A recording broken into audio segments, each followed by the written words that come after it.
Hello everyone, welcome to Enter Gallery for this wonderful conversation that we've got with Elizabeth Waggett today. Hi Elizabeth. Hello, thank you all so much for coming and coming to listen to me and taking up your evening. I'm a little bit nervous. Thank you. We're going to record this for the Enter Gallery podcast as well, art-related noise. And we had a podcast. The first time we actually spoke was 4 years ago. I know, it's crazy, isn't it? It is. It was just in the midst of the pandemic, wasn't it? And that was one of the art-related noise sort of interviews and stuff. And you were in Texas at the time. Are you still there? Are you? I am actually. Yeah, I kind of got stuck there in the pandemic, and I've never left. There is a plan to leave, but it's a slow one. But originally from Manchester.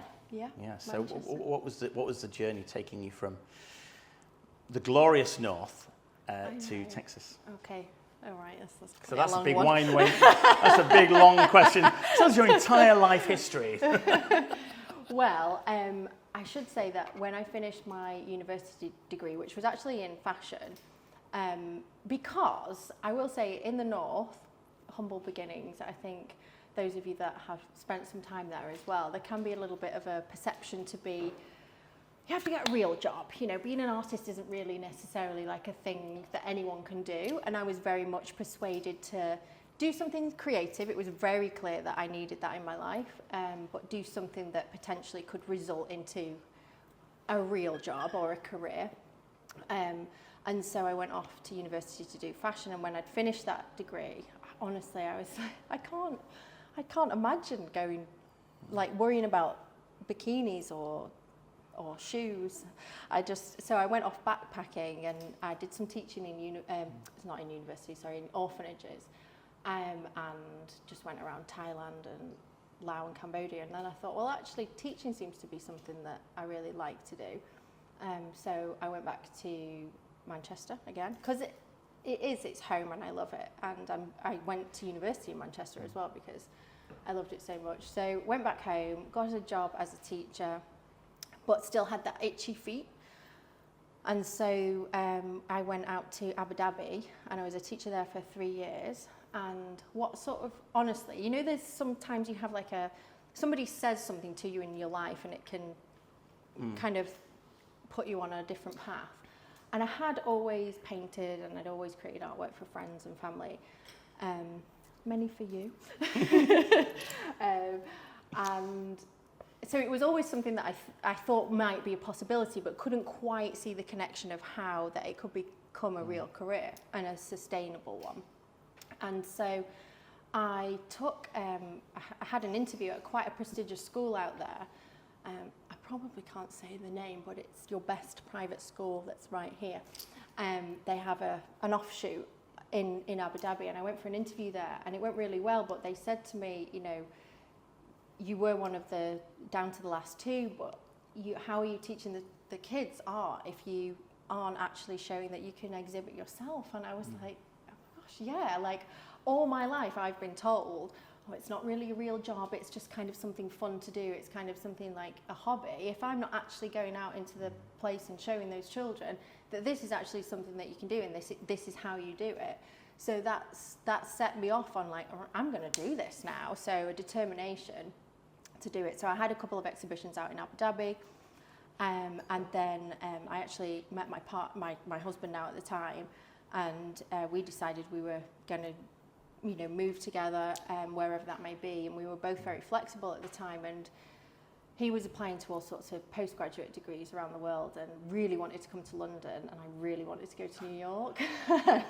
And he got in at Columbia in New York, so I was like, okay, I'm going to give it a year. And the nice thing I think about Abu Dhabi is, you know, you get this tax-free salary. So, you know, obviously teachers are notoriously badly paid, but you get a tax-free salary, you don't pay for your accommodation. You also get a bonus of every year that you've been there, you get a month's bonus of pay. So that allowed me to take that money and say, okay, I can live in New York for a year, and if I don't sell anything and I don't see that this is a viable opportunity, I still have my teaching to fall back on. I still have something, you know, a credible career. And honestly, within a few weeks I had a commission, and then it took me a good like 9 months to a year before I could afford to get a separate studio to the apartment. And I was working out of a 1-bedroom miserable apartment. You probably remember that because my good friend came to stay, and it was that we had some lodgers there and some small rodent friends, and and that's it was quite a contrast between the glamour of Abu Dhabi and then it was the reality. Yeah, the reality of New York. But New York's fantastic. So you're out on the streets and you can just be. I mean, we live really close to the Mama, just going in there every day. So. And meeting with groups and those sorts of things. So you do make friends, but everybody's hustling, everybody's wanting to do stuff. So it was a really good time of my life to do that when I had, less commitments and just the complete freedom to do those things. And then Texas was an accident. So. Was it? Well, I think after a while, we'd been in New York for about 6 years, and it's quite a hard place to be. And the winters are really brutal. Like, I think we think as Brits we have it hard here, but my goodness, I mean, you wouldn't think that, would you? You don't, but we're good moaners, aren't we? I don't think Americans moan like us. And I'm like, nobody told me that it was going to get this cold. So after about the 6th winter of being like -20 for about 3 months, I was like, okay. And so we got the opportunity. My husband got a job got the opportunity to open an office in Houston, and I'd been there, I'd exhibited down there. So I said, let's do it, sunshine, people are nice, let's go. And so we did, and then the pandemic hit, and there was no chance we would have gone back to New York at that time to be in a 1-bedroom apartment, largely because I might have murdered him, I think. That's it. Just trying to find him. Yeah. I mean, I think all of us who had partners at that time can relate to that in a small space. So yeah, then just ended up there, and the light is amazing there, and the space is amazing there, and the people are very encouraging and very positive, and it's not like what you would deem on the news a lot of the time. Promise you. So I mean, quite a roundabout way from Manchester then to to Texas. What about those early days then? Had you said that you mentioned about the someone sort of saying about the exhibitions and how can you teach about the exhibitions and things like that. Had you always been making art then, just for yourself or for your friends? Had you ever considered it to be a sort of full-time career before that, or were you really set on teaching? Was that your vocation at that time? Honestly, I think I'd been conditioned to believe that it wasn't something that could be a full-time career for somebody like me. Because I do think we have to be honest about the creative path is that we were having a conversation last night actually, that the creative path is often one of privilege and often one where people have to go for a long time potentially not knowing where the next paycheck is coming from, and so having some kind of financial backing to fall back on. So for me, honestly, from really truly working class humble beginnings, no, I couldn't really see it.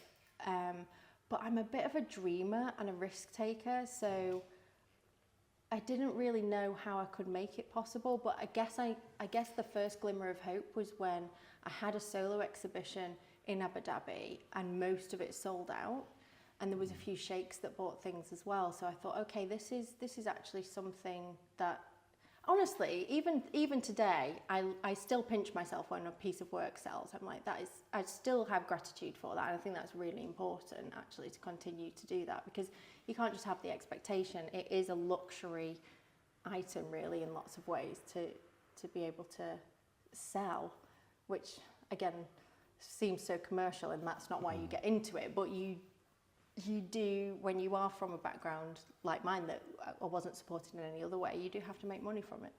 Seems like your the background, growing up in Manchester in the north of England sort of anchors you even now. Would you say that? Yes, I am absolutely so proud to be from Manchester. I love Manchester. I can't. At the end of this trip, I'll be finishing up in Manchester. I actually, sadly, haven't been back for a long time until this January, and I went back, and it was just there's just something about being home. I think any of us that don't actually live in the place where we're from, when you go home, the air's different, it smells different, it feels different. There's something also about when you've not lived at home for a long time, when you're somewhere else, you never still feel like you can quite fit back in as well. So it's a little different, but I I love Manchester. I'm so glad to have been from Manchester. And actually, I think Manchester is what gave me the vision to be an artist, because it's so creative. There's beauty all around in the architecture, in the light when you get it, when there's not a cloud. It's a different sort of light, right? Yeah. No, but I mean, you know, I always say in those more gloomy cities, they're more beautiful because they must have had to have been, right? Because you have to make beauty when the sun doesn't shine. The architecture's beautiful, the parks are beautiful, you know. So I get a lot of inspiration from Manchester still now. Yeah, there's a real nostalgic feeling that seems to come across as you describe it there. Yeah. And I remember when we last spoke, we had a good laugh. We were talking about the good old fish and chips, and you can't get that anywhere else. And the banter up there, it's slightly different, isn't it? When you sort of go back to your home and you can really connect, even though you're living miles and miles away. It is. It's very different, and I think something like relaxes in you, and just being around like my friend. I keep talking about my friend Natalie UK. But, you know, I've not seen you for so long, and just straight away you're just making fun of each other and having that, you know, and it's lovely. So it makes me happy to be in that dreary city. I love it. So tell me about your art. So from the dreary city of Manchester, but still glorious because it's in the north. You know, to your art, because, you know, there's some beautiful works behind us, and you've got some releases and original work behind you with the Lobster, and some new prints that we've got up here as well. Can you tell me about how that style evolved and how you maybe started it and developed it to what it is now? Yeah, well, I think honestly, when you when it came to the point that you spoke about earlier, it's like, is this going to be a viable career? You soon know that you are going to have to develop some kind of style, because you want your work to be recognised. You know, if you look around the gallery now, we know which works are by different artists, and I really struggled with that for a while, and I tried to be more expressive, and that's not me. I think I'm really uptight with things, and so that's why my drawings are so tight as well, and a perfectionist with things. And I went back to the basics, honestly. I went back to the basics of what I used to teach the children that I was teaching in class, and that was drawing is the foundation of everything. And honestly, nowadays we see too many artists that, I'm going to sort of be contradictory here, because part of me thinks, well, you don't have to be an absolute perfectionist with drawing, but you do need some fundamentals before you can move on to the next. And when you're an artist and you have that eye, I think you can tell who has and who hasn't got that. And so I knew that two things. I wanted to prove myself as a talented artist. So I wanted to be able to say, hey, look, you know, I can do this, I can draw. But also it is the fundamentals. It's been a great springboard. So you'll see some development in the work as you go down, particularly this piece behind you. Everybody knows at this point that this is the journey that you're on creatively as well. So it started with honestly just trying to hone my practice in an honest way. And what did that look like for you at the beginning, when you're thinking, actually, how do you start the basics? What do the basics look like for you? What's the sort of core of your work, if you like?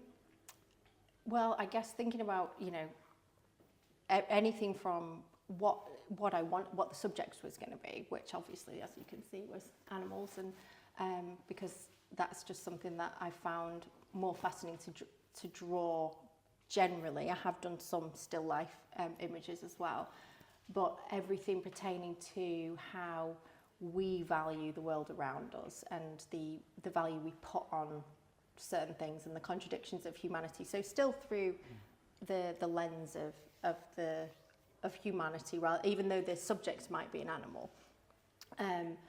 So in terms of like the gold leaf that I've put on those, it's contradictory in terms of the materiality as well, because if you look at some of the work, because charcoal is so dark and it's light absorbing, so it's really matte, and then and it's very tight, and the drawing is very specific and laid down in a very specific way. And then you look at the gold. I can't control the gold. It's a natural material, so I can control it in terms of like where I'm going to put it. But under the light, you know, you're probably seeing something different than you're seeing over here because of the way in which you're sat with the gold. And I really like that juxtaposition of how they interact with each other as well, something very flat and then something, you know, that glows literally.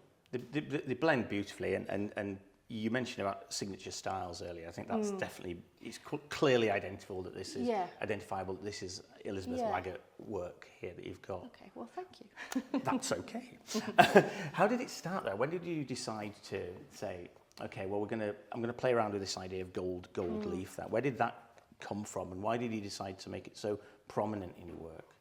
Honestly, I remember the first time, and this is not probably going to be like super inspiring, but I remember buying some gold leaf in these tiny little squares, like this, you know, usually they're in inches. I'm sorry, I'm so American now. Everything's in inches, so that's like a 4-inch square, but they were probably like 1-inch squares.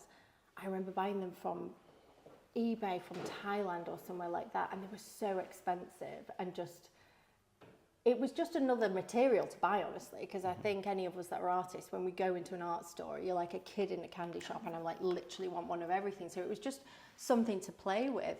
I had no idea what I was doing with it, and it was super expensive, and I wasted it. And the first image that I decided to put it on was a shark jaw, which was like this 200-year-old white shark that this mad old collector in New York let me go and photograph his collection of basically skulls, all sorts of different skulls. There's none behind us right now, but you've probably seen them if you've seen one of my skulls. He let me, you know, photograph all these images, and that was one of them. And I just kind of thought it would be really great to put some gold on the teeth. And it kind of went from there that, okay, so now I've done this, what's the messaging now? How's that changed the narrative behind the work? And like, what does it do to the next piece of work? Honestly, was how it happened. And how, in that initial piece, how did it change the narrative? Well, I think it added a little bit of a question of, you know, I never like work that's like one-dimensional, like this is the narrative. So I think it can say that it doesn't belong to me anymore, but from my view was that it's adding a question of value to this beautiful creature. And if we think about overfishing and environmentalism, or honestly, I have had everyone from vegans buy work because they think the narrative that speaks to them, to hunters buy my work. So I think that's quite nice, actually, you know, however your stance is, that it can be viewed in the way that, like, just as a question, an open-ended question, like, what's the value here?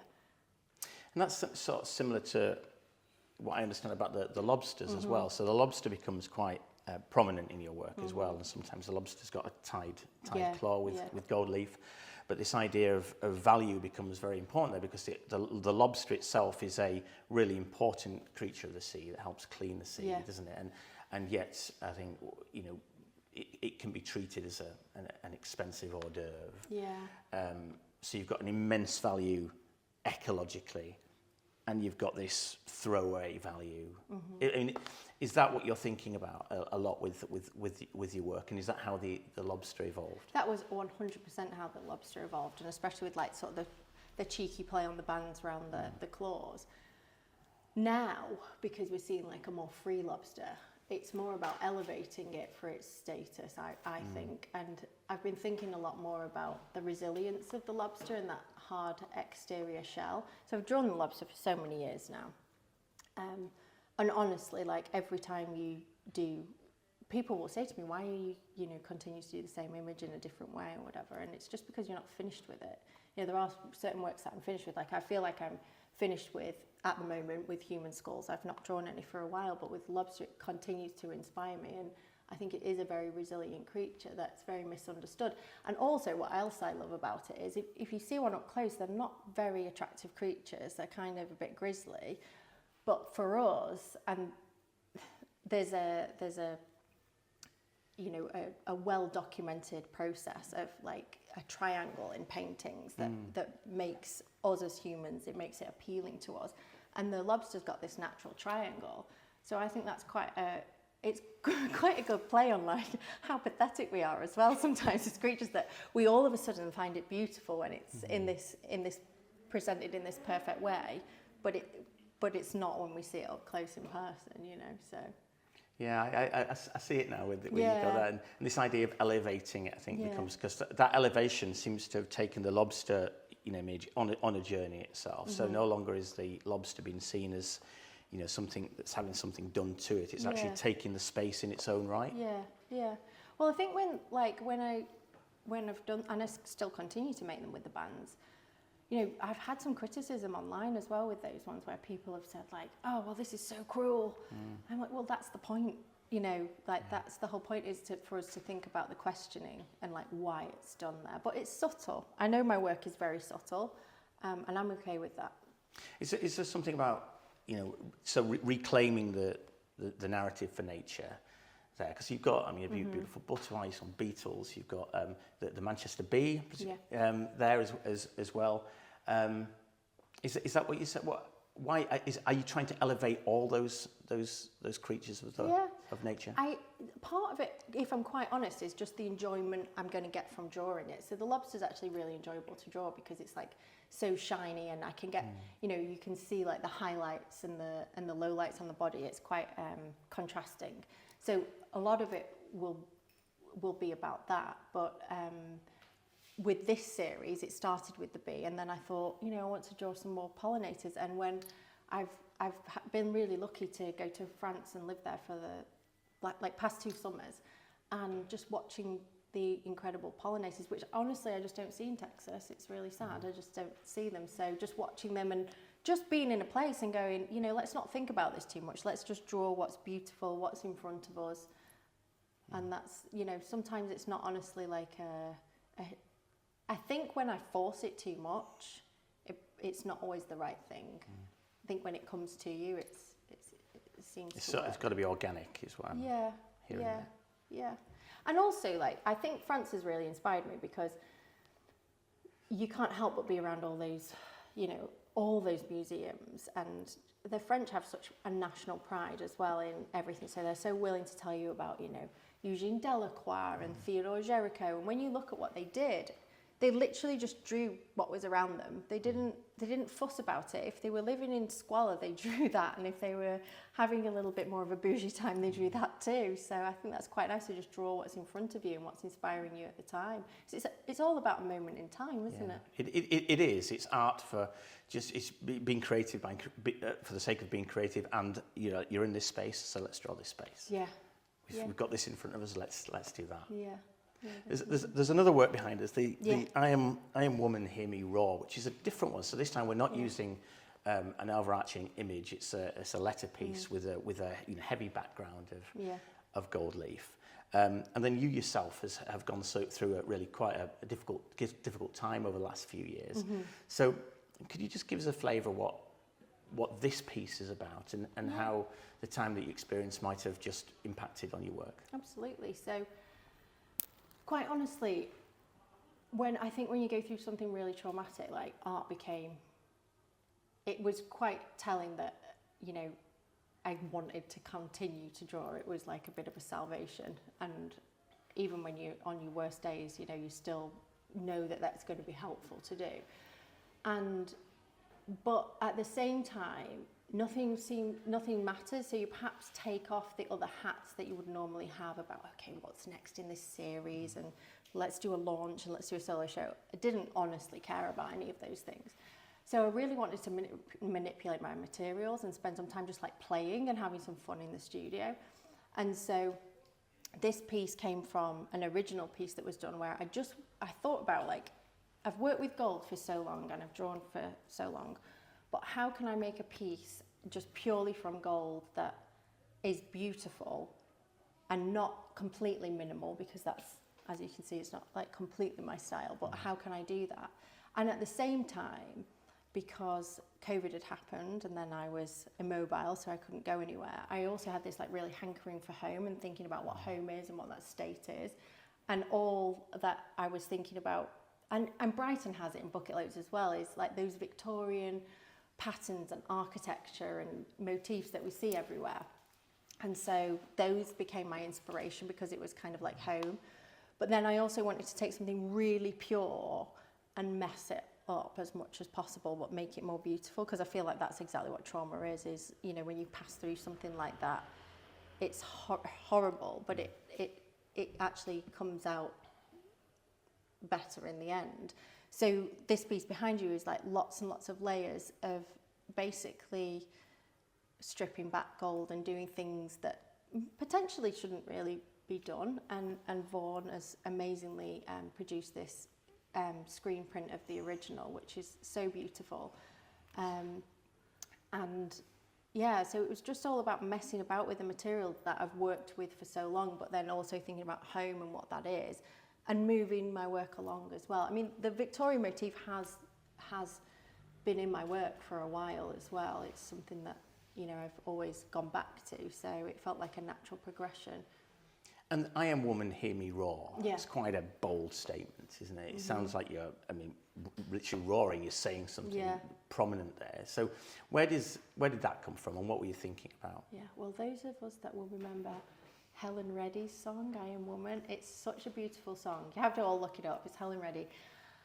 And it's the messaging, I Am Woman, Hear Me Roar, can sound a little bit aggressive, but the song is not. It's absolutely just sweet and unique, and it's got the most gorgeous lines in it. And I just had my little girl, and I remember listening to it all the time and thinking about, you know, what is it to raise a woman in today's society, or anyone, you know, what does that mean, and what does it mean to be a woman? And there is a little bit of, you know, being a pissed off woman at certain things as well that we go through. But it's like a love letter to women everywhere. You know, I'm Woman, Hear Me Roar. Like, here we are. Like, this is a message of our beauty, our grace, our spirit, our strength, and we're often overlooked. And, you know, something that I went through was deemed by some people as being overlooked because I was a woman as well. So, you know, the whole accident that happened as well. So, yeah, there's elements of all of that in there. Because for a time you weren't able to use your legs. No, yeah. And that must have been a really trying time. And so you mentioned, you hinted at sort of resilience for a time. Did that impact this piece, and did it impact the way that you see your art now? Absolutely, going through that experience? Yeah. I don't think it can't. I hate to like hark on it about it all the time I think any artist like is only reflecting their experiences, right? That's all we can do. And so it's completely changed that for me. But honestly, like, I don't have any special powers. You just have to get through it. And it's a weird thing to say, but even during that time, because I just had my baby at the time as well, so things were really bleak, you know, thinking that you wouldn't be able to walk again. But it's made me like a better person. Life feels clearer. I feel like I understand more about myself. I understand more about life. I've got more empathy for other people as well. So yeah, it's actually been positive. I know that sounds a bit weird because I wouldn't want to go through it again.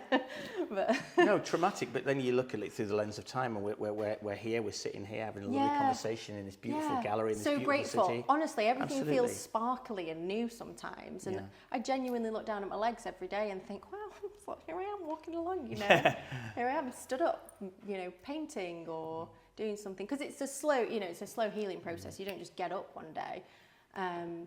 So that's really nice. You know, it's been great to like walk, because obviously in the US, it's true, we drive everywhere. And so it's been just great to just pound the streets in Brighton. And that's something I've thought about every day. It's like, look at me pushing my little girl down the street. It's great, you know, and just remembering to be grateful. And you can see where you've been, you know, the journey that you've been on. And, you know, we've done a lot of reflective thought today, haven't we? You know, the journey that's, you know, from those early days in Manchester to that difficult time, to here we are, and the results that we've got. Absolutely, yeah. And you've just been on a residency as well. So you've come from the USA. You've spent a lot of time in beautiful Devon. So tell me about the residency and how that came about. So what was really nice is my good friend Tim, who's here, who we're now good friends. So he was a collector of the gallery, so he bought a few pieces from Enter Gallery, not only mine, but I think he likes mine the most. We should say that. I'm sure that's completely accurate. And so I think what's really nice about my collectors that I do get to know is that they all become friends, because you see that. I think the energy transpires with the work and the pieces. And so Tim reached out to me. It was literally like a chance conversation on Instagram, and he said, he showed me his hotel. I'd love to start like a residency here. Would you like to be the first artist in residence? I was like, absolutely. So it took us a while to get it going, just because of logistics with where I am. And so I visited actually at the end of January, so it was very dramatic, like being right there on the Atlantic. It's amazing. Multiple light variations in a day, and also like the light is shorter at that time. And I think I've probably not told you this, Tim, but I think I went into it thinking like, oh, I've got to make loads of things here. But actually it was very relaxed, and I made one piece there. But the light, that's what always gets me about a different place. Like Brighton has a different light to somewhere else. And when you travel to different places, the light is very unique. And Devon has an exceptionally unique light. And I've been very lucky to go back and visit in the summer, and it's been absolutely beautiful. But the light that I took, then inspired more and more pieces, the textures, and having that time away from a busy studio with a team and all those things, that just to switch off for a while is really important for anybody creative, I think. Do you think that it gets overlooked sometimes? Because as an artist, it can be super busy, can't you? It's a business in its own right. You think, okay, we're making art all the day, but there's administration, and there's photography, and there's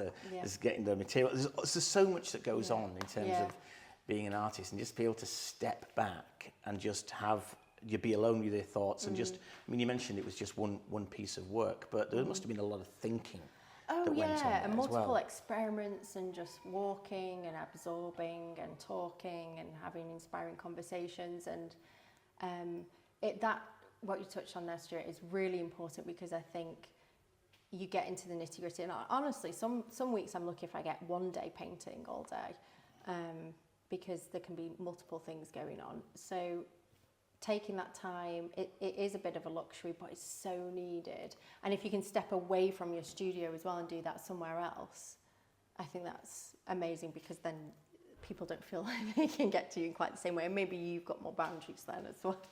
Something about recharging the batteries there, but also, I just thinking of this word resilience as well, and what allowing yourself to step back gives you, because you're able to take the mental space to then actually step back into your not day-to-day life, but armed with all that that you've gone through in the residency. Yeah, it recharges you. I mean, I think we all feel the same whenever we go on vacation, right?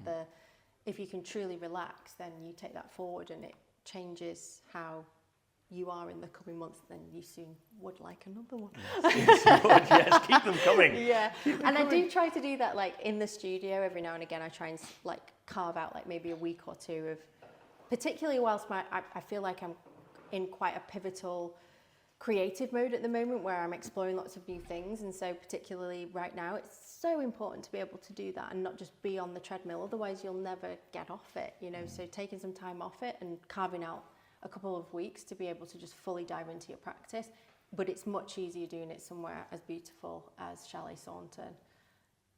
With it's just on the cliffs, and sort of, you mentioned the light earlier, and that must be bouncing off the waves. And it's incredible, because every apartment looks right out on this.